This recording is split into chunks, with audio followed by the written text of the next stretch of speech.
sportátturum með ykkur hérna á þessu mánudagskvöldi og já, það þýðir bara eitt ef þetta lag kemur upp, Selfoss og svona, ja, þá erum við væntanlega konum með eitthvað tengt knattspyrnunni hér á Selfossi, jafnvel. En ég kom að línu núna Dagný Brynjarsdóttir, leikmann Selfoss og landsliðskona, komdu sæl og blessuð. Hæ. Þetta tímabil allt og fljótt að líða það ekki núna? Jú, mann finnst það bara eins og því nýbyrja, það hefur alveg finnst fyrir. Já, þetta náttúrulega ótrúlega fljótt að svona, einhvern veginn þegar komin ágúst að þá einhvern veginn líður þetta svo hratt einhvern veginn í gegn. Já, ég er sammála. Þegar tímabilið hálfuna og seinni hlutin líður alveg rosalega hratt. Ég veit ekki hvað veldi en þetta líður hratt. Já, en þetta náttúrulega líka bara eintóm skemmtun. Já, algjörlega sko. Það er það. En hvernig hefur þér svona litist á þetta í sumar? Þú komst þarna bara inn í hópinn óvænt núna í sumar og ert búin að vera með okkur núna og fékkst að spila bikarúrslitaleik og margt betur en það? Já, þetta var bara mjög fínt tímabil en auðvitað veitum maður eitthvað titla en það var ekki, já, það skeði ekki í ár en vonandi bara á næstu árum en mjög skemmtileg upplifun að fá að spila bikarúrslitaleikinn. Þetta var bara, já, ég spilaði senast 2010 þannig að mér er bara frábært að sjá einmitt hvað Selfoss gerði þetta stórum degi og hvað voru margir stúkunni. Bara þegar ég labbaði inn í uppbytun þá bara var stúkan vinnrauð og ég veit ekki alveg maður fekk svona gæsahúð áður maður byrjaði að hlaupa. Já, nákvæmlega. Þetta náttúrulega, já, lygilegt að það hafi verið nú enn eitt árið bætt hérna árundametið. Já, nákvæmlega, en ég held að þetta sýnir bara svolítið hvað við fáum mikinn stuðning frá öllum enn í kring. Þannig að bara frábært. En já, náttúrulega þessi viðburður sjálfur bara svona í kringum mitt alltaf bikarúrslitaleik, þetta svo eftirminnilegt. Já, ég er sammálaður og sem ég finnst gleðilegt að ég man ekki 2010 þegar ég spilaði bikarúrslitaleikinn.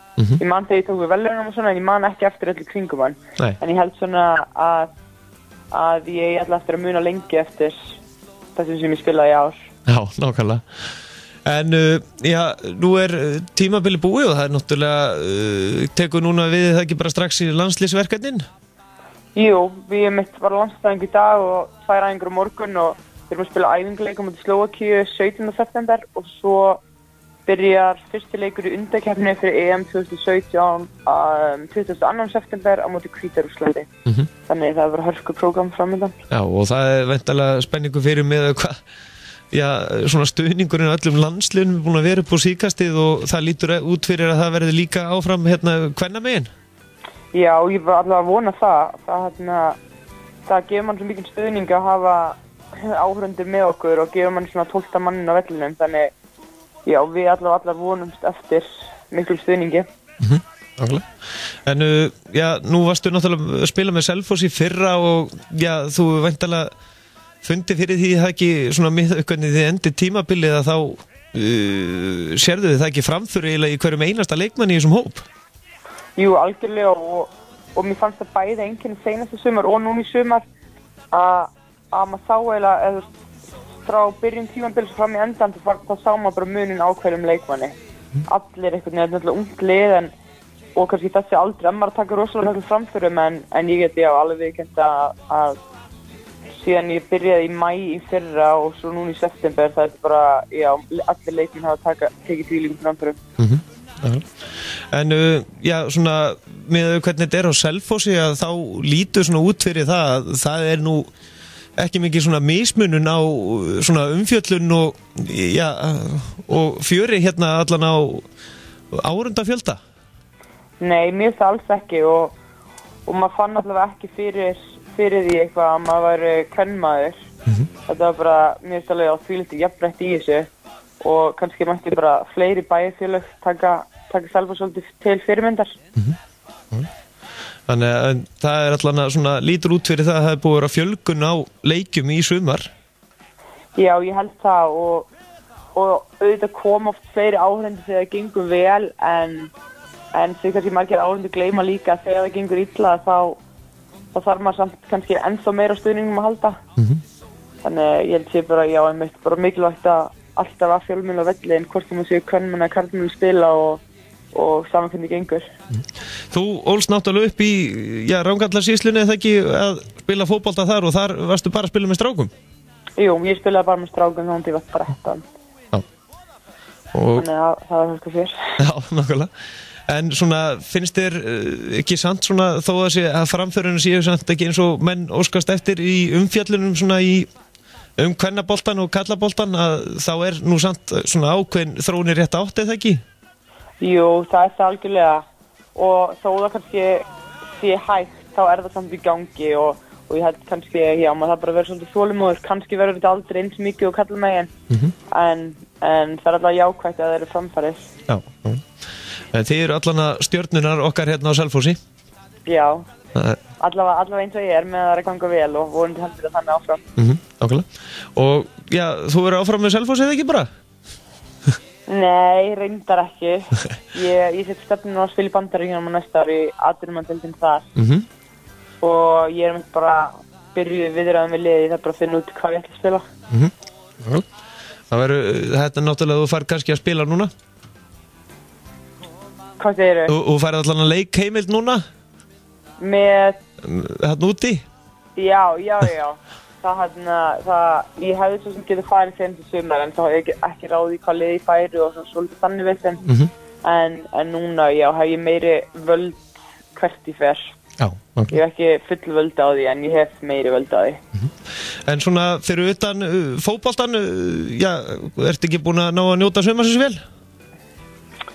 Jú, gaman að vera heima svona með fjölskyldum og vinum og vera heima á hellu og svona en ég viðurkenni að ég hef alveg viljað fá meiri sól svona þegar maður nýfluttur heim frá Flórída. Já. þá hef ég verið svolítið að sakna hennar í sumar en það verður bara að hafa það. Já, nákvæmlega. En framöndan allan að landsliðsverkefni hjá þér og já, þið eru að fara að bjóða upp á svona æfingar eða ekki það sem að áhorfendur geta fylgst með? Jú, algjörlega og það var opin æfing í dag sem svona svolítið nýtt fyrir okkur og já, það verður einhver opnar æfingar, það er örugglega eitthvað auglýst en ég veit alltaf að það eru opið á morgun, við æfum tvisvar á morgun og ég held að séu báðar opnar og þetta svolítið gert til að fá kannski fleiri fjölmiðla og fleiri áhorfendur og stuðningsmenn sem kannski vilja hitta okkur og koma nær leikmönnunum og staffinn í kring þannig við reynum að gefa okkur tíma eftir æfingar að spjalla við og taka myndir og svona. En þetta lið sem þið eru að fara að mæta við núnum hérna Hvítarúsa, veistu eitthvað um það lið?